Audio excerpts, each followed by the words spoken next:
আপনার জন্মছক কি আপনার কাছে শুধু একটা গোলাকার বা স্কোয়ার ছবি? অনেকেরই জন্মছক বানানো থাকে, কিন্তু নিজেরা বুঝতে পারেন না কোথায় টাকা, কোথায় বাধা, কোথায় ভাগ্য। আজ আমি দিব্যশ্রী এমন একটা পদ্ধতি বলবো, যেটা জানলে আপনি নিজের জন্মছকের বেসিক জিনিসগুলো নিজেই বুঝতে পারবেন। এটা কোনো জটিল ক্লাস নয়। এটা হচ্ছে বাস্তব জীবনের জন্য দরকারি শর্টকাট গাইডেন্স, যেটা এখন বলবো। তাই ভিডিওটা শেষ পর্যন্ত দেখুন, তাহলে আজকের পর জন্মছক আর রহস্য থাকবে না। প্রথমে একটা কথা বুঝুন, জন্মছক কোনো ভবিষ্যৎ বলার যন্ত্র নয়। এটা একটা ম্যাপ, আপনার জীবনের সম্ভাবনার মানচিত্র। যখন আপনি জন্মান, তখন গ্রহরা যে অবস্থায় থাকে, মানে যে পজিশনে অবস্থান করে, সেটা থেকেই আপনি জানতে পারবেন যে আপনার কোথায় শক্তি, কোথায় দুর্বলতা, কোথায় সুযোগ, আর কোথায় শিক্ষা। অর্থাৎ জন্মছক মানে ডেস্টিনি নয়, ডাইরেকশন, নির্দেশ। নিজের জন্মছক জানুন। তার প্রথম ধাপ কি? আপনাকে জানতে হবে প্রথমেই, তা হলো লগ্ন বা অ্যাসেন্ডেন্ট। এটা প্রথমে খুঁজে বের করুন। দেখুন, জন্মছকের কোনো একটা ঘরে লেখা থাকবে, হয় লগ্ন ডাইরেক্টলি লেখা থাকবে, বা অনেক সময় লেখা থাকে লং ও ল অনুসার লেখা থাকে। অনেক সময় লেখা থাকে ASC, মানে অ্যাসেন্ডেন্ট, তার অ্যাব্রিভিয়েশন, শর্ট ফর্ম। এই যাই লেখা থাকুক না কেন, এই তিনটের মধ্যে যাই লেখা থাকুক না কেন, এর মানে হচ্ছে ওই ঘরটাই আপনার লগ্ন, ওটার সাপেক্ষে দেখতে হবে। তাহলে প্রথমে ওটা খুঁজে বার করুন, যে কোথায় আপনার লগ্নটা আছে, কোন ঘরে লেখা আছে। লগ্ন মানে হলো আপনি, আপনি সকলের সামনে কেমন ভাবে প্রকাশ করছেন সেটাও। ওটা যেমন নিজে, তেমনি সবার সামনে আপনি কেমন।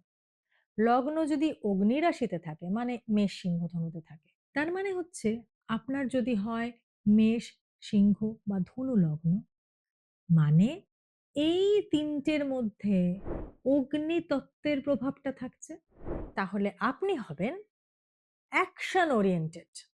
চুপ করে থাকার লোক নন আপনি।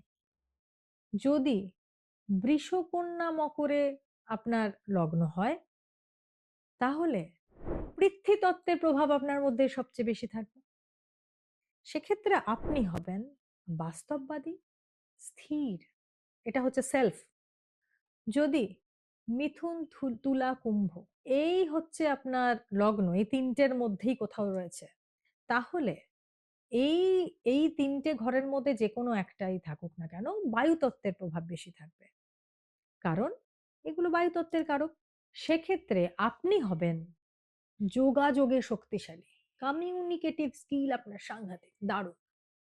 সকলের সাথে যে মিশে যাওয়া, সেটা আপনি কিন্তু প্রচুর ভালো করে করতে পারবেন, প্রচুর সোশ্যালাইজড হতে পারবেন।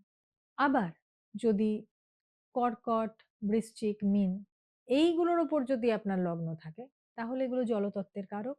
সেক্ষেত্রে আপনি হবেন অনুভূতি প্রবণ, অনেক ডেপথে আপনি চিন্তা করবেন, গভীর চিন্তা করেন আপনি, যে কোনো কিছু গভীরভাবে ভাবেন, ওপর নয়। ও অ্যাভয়েড করলাম নয়। মনে রাখবেন, লগ্ন হচ্ছে আপনার জীবনের স্টিয়ারিং হুইল। এবার সেকেন্ড ধাপে দেখবেন আপনার চন্দ্র কোথায় অবস্থান করছে। চন্দ্র যেই ঘরে থাকবে সেটাই আপনার রাশি। চন্দ্র মানে আপনার মন, আপনার আবেগ, মানে আপনার ভেতরটা কেমন। আপনি বাইরে শক্ত হতেই পারেন, কিন্তু ভেতরে আপনি কি অনুভব করছেন, সেটাই কিন্তু চন্দ্র ইন্ডিকেট করে। চন্দ্র যদি খুব স্ট্রং হয়, তাহলে আপনি সেক্ষেত্রে মানসিকভাবে স্থির। চন্দ্র যদি উইক হয়, তাহলে কিন্তু স্ট্রেস বা দুশ্চিন্তা অনেক বেশি থাকে। নিজের মনের ভাষা যদি বুঝতে চান তাহলে চন্দ্রকে বুঝুন। এবার দেখতে হবে আপনাকে দ্বিতীয় মানে সেকেন্ড হাউস, সিক্সথ মানে ষষ্ঠ ঘর, আর 10th মানে দশম ঘর। সেকেন্ড ঘর থেকে আমরা জানতে পারছি টাকা পয়সা বা ফিনান্সিয়াল হেলথ। সিক্সথ ঘর থেকে আমরা জানতে পারছি কাজকর্ম, প্রতিযোগিতা, শত্রুতা, এই ব্যাপারটা। 10th হাউস থেকে আমরা জানতে পারছি কেরিয়ার। তো এখানে কোন গ্রহ আছে, কোন জায়গায় কোন গ্রহ আছে, সেটাই কিন্তু আপনার কর্মপথের ইঙ্গিত। যে গ্রহ থাকবে সেই গ্রহ ওরিয়েন্টেড কাজ আপনাকে করতে হবে। যেমন স্যাটার্ন কি করে? পরিশ্রম করে করে সফলতা আনে। স্যাটার্ন থাকলে কুইক মানি আসবে না, অনেক খাটতে হবে, কিন্তু লেট হবে, হলেও আলটিমেটলি কিন্তু সফলতা আসবে। যদি মঙ্গল থাকে তাহলে কিন্তু অ্যাকশন করতে হবে, ভাবলে চলবে না, বসে থাকলে চলবে না, অ্যাকশন করতে হবে, অ্যাকশনে নামবেন, তাহলে সফলতা আসবে। বেসিক্যালি এদের কিন্তু ব্যবসার দিকটাই খোলে। যদি থাকে বুধ তাহলে কিন্তু ওই যোগাযোগ মানে কমিউনিকেশন স্কিল দিয়ে কিন্তু আর বুদ্ধি দিয়ে কিন্তু ইনকাম হবে, মিডিয়া দিয়ে আহ, কাজ হবে। আর যদি থাকে বৃহস্পতি তাহলে আহ, জ্ঞান ও এক্সপ্যানশন, সম্প্রসারণ এর মাধ্যমে কেরিয়ার হবে। বা এই প্ল্যানেটস গুলো এইভাবে কাজ করে। এটা দেখে আপনি বুঝবেন আপনার শক্তি কোথায় ব্যবহার করবেন, কোথায় ব্যবহার করলে ফল পাবেন। এবার দেখুন রাহু আর কেতুর অবস্থান।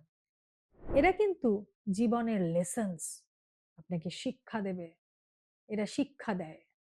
অনেক নেগেটিভিটি এরা দেবে, কিন্তু সেগুলো কিন্তু আপনার ক্ষতির জন্য সব সময় নয়, আপনাকে ঠিক পথে নিয়ে যাওয়ার জন্য, আপনার ভুলটা ধরিয়ে দেওয়ার জন্য, আপনাকে শিক্ষা দেওয়ার জন্য। আপনি নিজেই বুঝতে পারছেন না নিজে ভুল করেছেন, ওই ঘটনাটা ঘটলে তো বুঝতে পারছেন। তাহলে রাহু যেখানে থাকবে সেখানে কিন্তু আপনার আহ আকর্ষণ অনুভব করবেন সেই দিকটায়। আর কেতু দিচ্ছে ডিট্যাচমেন্ট। রাহু আকর্ষণ অনুভব করায়, কেতু ডিট্যাচমেন্ট ঘটায়। ঠিক আছে, এই দুই রাহু এবং কেতুকে খুব ভালো করে বুঝতে হবে। এই দুটো যদি বুঝতে পারেন তাহলে কিন্তু নিজের জীবনের স্ট্রাগলটা বুঝতে পারবেন যে কোন জায়গায় আপনার স্ট্রাগল। আজকের ভিডিও থেকে একটা জিনিস কিন্তু আপনাকে মনে রাখতে হবে, সেটা হলো জন্ম ছক আপনাকে কিন্তু বেঁধে রাখে না, এটা আপনাকে সচেতন করে। আপনি যদি নিজের চার্ট পড়তে শিখে যান এই বেসিক ব্যাপারগুলো অ্যাটলিস্ট, তাহলে কিন্তু অর্ধেক সিদ্ধান্ত নিজেই নিতে পারবেন।